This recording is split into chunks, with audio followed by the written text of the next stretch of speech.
Now, food sources. Let's talk about how do we eat tyrosine. There's a lot of different food sources. You can see here in the meat family, beef, lamb, and pork, all good options. These are some of the highest levels. We got good levels in poultry, chicken, turkey, and duck. As well, seafood, some options, salmon, halibut, sardines, lobster, crab. Dairy, as I mentioned earlier, tyrosine was originally isolated from cheese. Organ meat, very rich, especially beef heart and beef liver. And then we have some nuts, seeds, and legumes that are rich in tyrosine as well, for those of you who are trying to eat less meat or possibly on a plant-based diet. So peanut, pumpkin, and sesame seeds, black beans, kidney beans, garbanzo beans, tofu, almonds, and pistachios, all good sources of tyrosine. As I mentioned earlier, make sure you're buying organic, because if you're buying stuff that's been sprayed with glyphosate, you run the risk of any plant-based food not containing adequate quantities of tyrosine. All right, so beyond food, let's talk about supplementation, how to use tyrosine supplements. So the first thing is, when you're taking tyrosine, you're looking for L-tyrosine. And so you want to see that L in front of it. Dosing, what I'm giving you here is just kind of, if you're at home alone, going this alone, these are reasonable amounts that you can take without getting into too much trouble. But 500 to 200 milligrams a day. I said 200, I meant 2,000, sorry. 500 to 2,000 milligrams a day for dosing. Now again, clinical studies have used doses ranging from 100 to 150 milligrams per kilogram, and some even higher. So I think we've seen studies with tyrosine up to 30 grams a day with no major untoward side effects, although we will talk about some of the side effects, because this is one of the amino acids that can give side effects, and you want to be aware of what they are. As far as taking them and the timing, anytime you're taking an amino acid supplement, this includes tyrosine, ideally you want to take it 30 minutes before a meal. And that's the main reasoning behind that is if that meal contains protein, so if you're eating a heavy protein meal, you want to get that tyrosine in and absorbed before you put that rest of that protein in, because a lot of these amino acids from the meat will compete with binding sites of absorption with the tyrosine.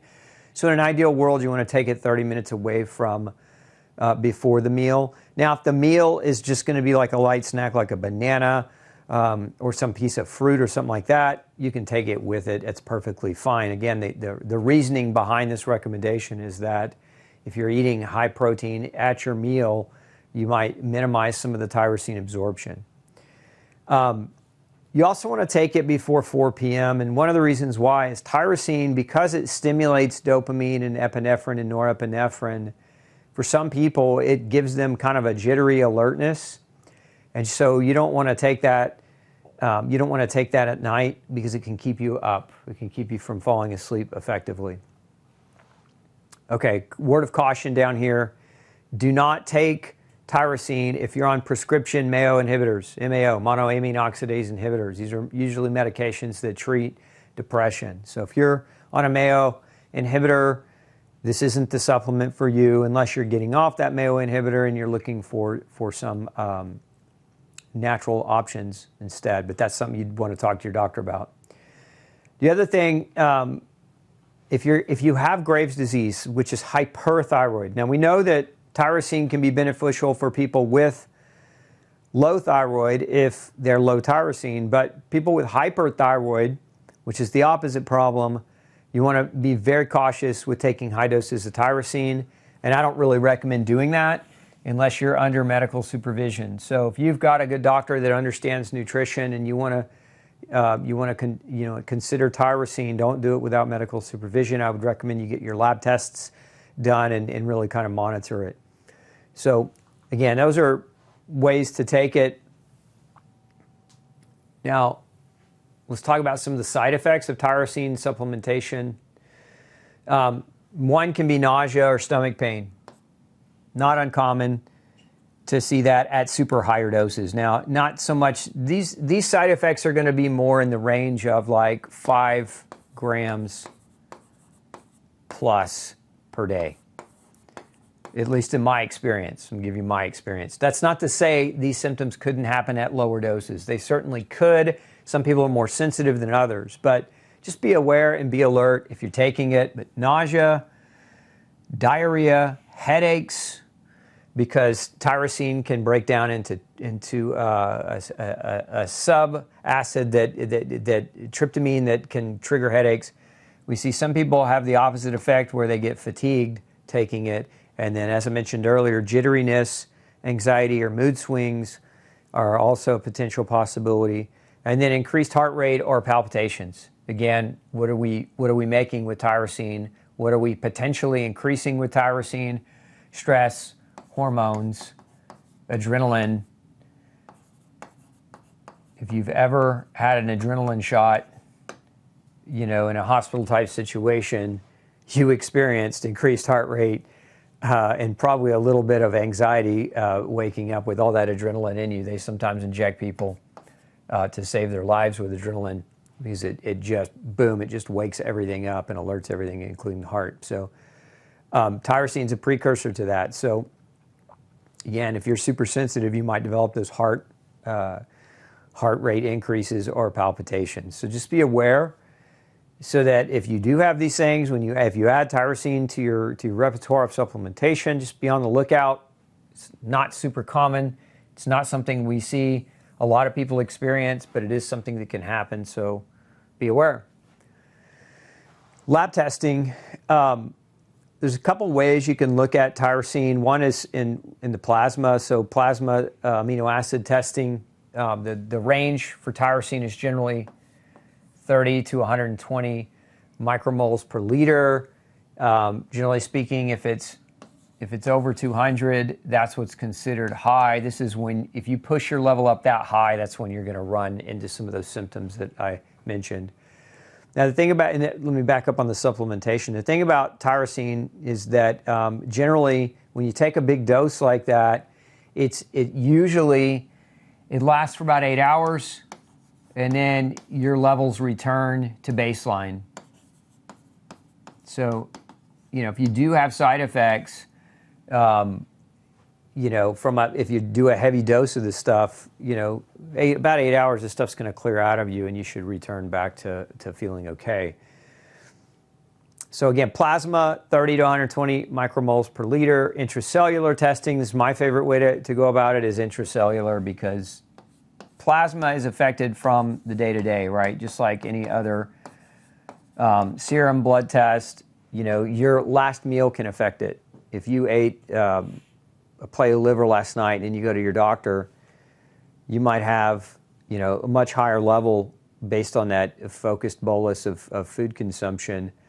But chronically, if you don't eat that stuff all the time, you may actually have overall low levels. So whereas this is measuring, the last 24 hours, your diet affects that, this does not. This is an average of 6 months. So this kind of gives you a 6-month window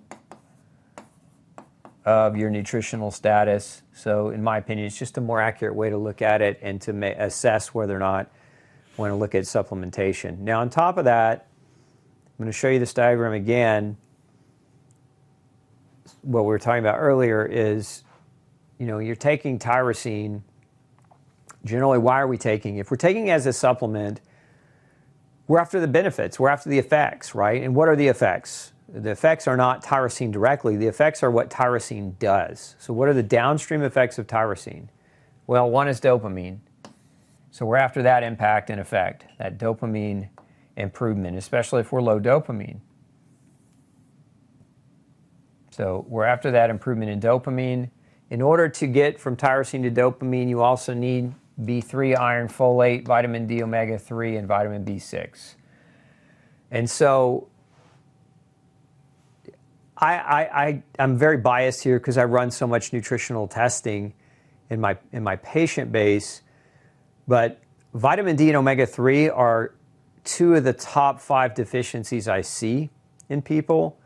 And so if you're pumping high doses of tyrosine, but you don't have the adequate quantities of these nutrients to do that conversion, it's not going to work very well for you. And I think that's one of the reasons why a lot of the human studies on tyrosine are we'll just say some of them show good benefit and some of them don't show great benefit. And my biggest question mark to those doctors and researchers that did perform that research is, were they measuring these things?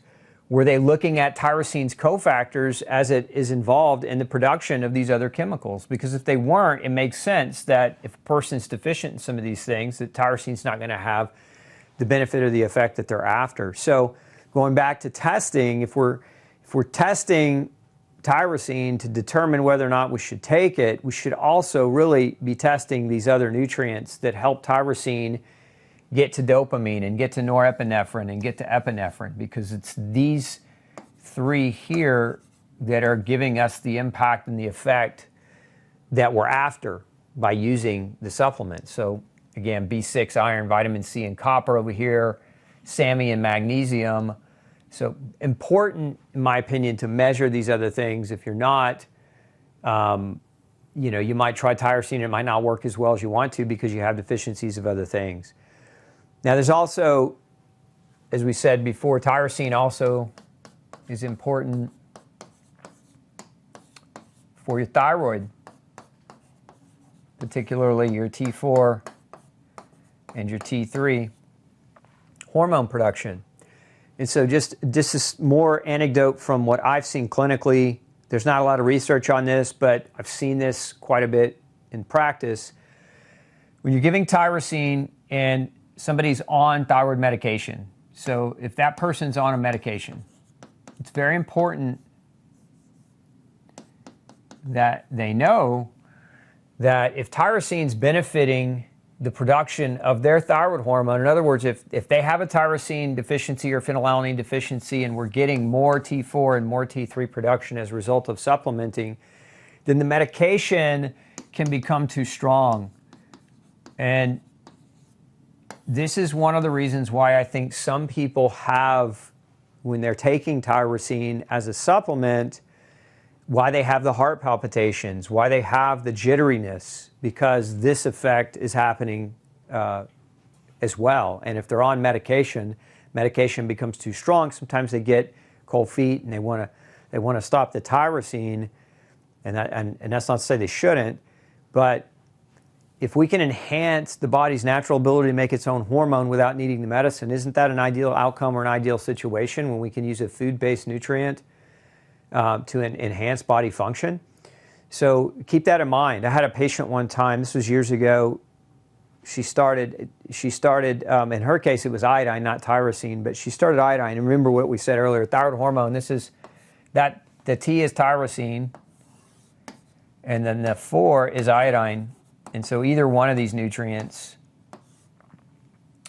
could cause heart palpitations, increased anxiety or jitteriness if you're taking medicine, because when you take these supplements, iodine and tyrosine, it gives your body the substrates necessary to make its own thyroid hormone. And if it works well, the dosing of your medicine might be too high, and that can happen rather quickly. And the quickest I've ever seen it happen, a young woman, within 3 days, I started her on it on a Friday. She called me on a Sunday, and she was having severe heart palpitations as a result. So in her case, it turned out to be that her medicine was too strong and her nutrient supplementation was just that effective. So be aware of it. It doesn't happen to everybody. It doesn't always happen in 3 days. Sometimes it takes several months. But point being, this micronutrient, amino acid, is a requirement for the production of your thyroid hormone. So you really want to keep that in mind if you have hypothyroid and you're on a medication.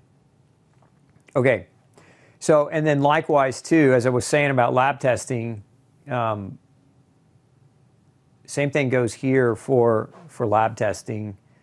If we have, if we're looking at cofactors, right, for L-DOPA, dopamine, norepinephrine, epinephrine, we also would want to look at, ideally, the cofactors involved in thyroid hormone production. And what are those? What are the nutrients that revolve, not just tyrosine? It's not just tyrosine that makes thyroid hormone. There's other proteins involved in it too, but it's tyrosine, it's iodine, it's vitamin B2, it's vitamin C, it's zinc, it's magnesium, it's iron, it's omega-3. You notice there's a lot of overlap here. It's also vitamin A and vitamin D. So these micronutrients all play a role in regulating your body's ability to make thyroid hormone. And so if you're taking tyrosine and you're not really finding that it's all that helpful for you, it's very possible that the reason it's not all that helpful for you is because you're lacking other key cofactors that play a role in helping that tyrosine get to T4 and T3 and allow that T4 and T3 to work. So, you know, we talk about tyrosine, we're talking about testing for specifically tyrosine, but ideally in the right world, nutrition doesn't work in a bubble. If you just measure one nutrient, it's not super comprehensive because there's overlap and there's relationship amongst nutrients that play together. And so it's ideal if you're embarking on a nutritional journey with your doctor that you don't just measure the one nutrient, that you measure the battery of at least the essentials. And so what would those be? Those would be your major amino acids. That would also be your vitamins, all of your vitamins, and your minerals, and some of your other metabolites that play a role in these, like inositol and choline and others that aren't technically, classically considered vitamins. So INA testing, you know, if you do a good one, like if you do the one on Gluten-Free Society, we measure 55 different things, including all those things I just talked about. So if you really want to know, get tested, don't guess, so that you're targeting what you need and you don't end up with either a lackluster experience using tyrosine or the side effects because you're missing a piece. So anyway, hope this was helpful for you. Do me a favor, hit that like button below. If you're not already, hit that subscribe. And if you think this could help somebody else, remember our mission is to save 100 million lives. So share this video with somebody who might need it. Thanks so much, and we'll see you Thursday for live Q&A.